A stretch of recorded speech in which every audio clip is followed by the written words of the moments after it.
क्या तुम जानते हो कि रात को ट्रेन में खिड़की का पर्दा क्यों नहीं हटाना चाहिए? उस समय भारी बर्फबारी के कारण पहाड़ बंद थे। मैंने देखा कि पहाड़ों में एक लंबा 4 हाथ पैर वाला साया धुंध के बीच में मुझे हाथ हिला रहा था।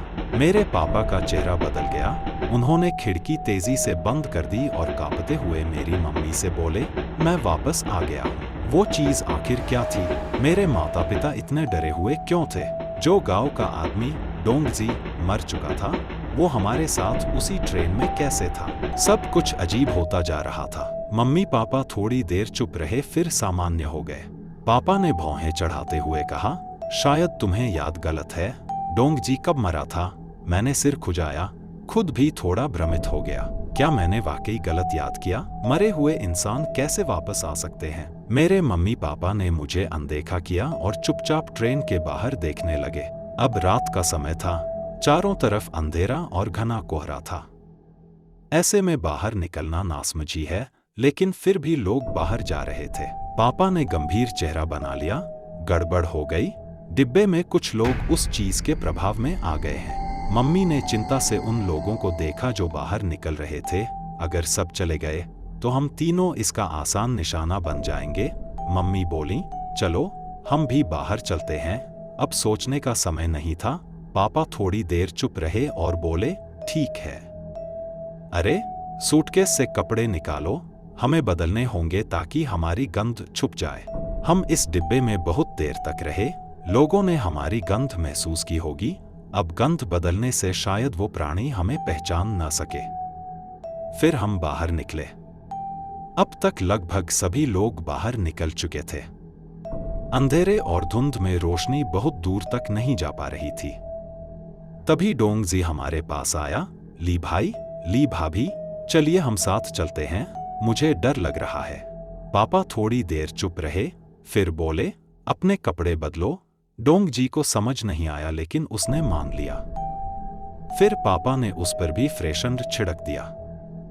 हमने और कुछ लोगों को साथ लिया और पहाड़ के नीचे उतरने लगे। करीब आधे घंटे बाद लोग इधर उधर बिखर गए। अब हम कुल 10 लोग बचे थे। हम 3, डोंगजी और बाकी पापा के चुने लोग। जैसे जैसे हम नीचे उतर रहे थे, पहाड़ों में हवा चलने लगी और धुंध और घनी हो गई। अब दृश्यता 1 मीटर से भी कम हो गई थी।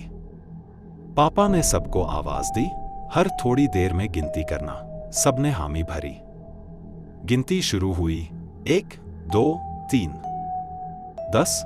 फिर एक आवाज आई, 11। हम सब सहम गए। 10 लोगों में 11वां कहां से आया? सब डर से चिल्लाने लगे। तभी कोहरे से एक आदमी निकला। क्या मैं तुम्हारे साथ चल सकता हूं? सबको शक था, पर किसी ने मना नहीं किया। बस कहा, अंदर चल, पर गिनती में गड़बड़ मत करना। और कुत्तों के भौंकने की आवाजें। पापा बोले, तेज चलो, गांव पहुंचकर गाड़ी लेकर निकलेंगे।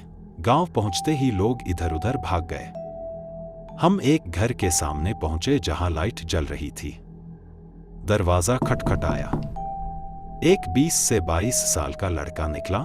शक भरी नजरों से देखा। पापा ने कहा, हमारा ट्रेन रुक गया है, बर्फ के कारण रास्ता बंद है, हमें जरूरी काम से शहर जाना है। लड़का हमें अंदर ले गया। फिर पापा ने पूछा, तुम्हारे पास कोई गाड़ी है? मेरे पास नहीं है, उसने कहा, पर गांव के मुखिया के पास ट्राइसाइकिल है, मैं बुला लाता हूं। पापा बोले, ठीक है, लेकिन जब लौटो तो खास तरह से दरवाजा खटखटाना। 1 बार, फिर 2 बार, फिर 1 बार। लड़का चौंका, पर कुछ नहीं बोला और चला गया। करीब आधे घंटे बाद गाड़ी की आवाज आई। कोई जोर से दरवाजा पीट रहा था। पापा ने पूछा, कौन है? मैं मुखिया हूं, तुमने कहा था गाड़ी ले आऊं। पापा ने फिर पूछा, क्या लड़के ने बताया कि दरवाजा कैसे खटखटाना है? वह झुंझला गया, कैसी अजीब बातें कर रहे हो? और जोर जोर सभी एक हॉर्न की आवाज आई। दरवाजा खटखटाना बंद हुआ। फिर किसी ने सही तरीके से 1 बार, 2 बार, फिर 1 बार खटखटाया। पापा ने दरवाजा खोला। बाहर वाकई गांव का मुखिया था। उसकी ट्राईसाइकिल भी थी। पापा ने पूछा, जब आप आ रहे थे कोई अजीब चीज देखी? वह बोला, हाँ, लगा कोई परछाई अंदर जा रही थी, लेकिन मैं नजरअंदाज कर गया। फिर पापा बोले, क्या आप अपनी गाड़ी हमें बेच सकते हैं?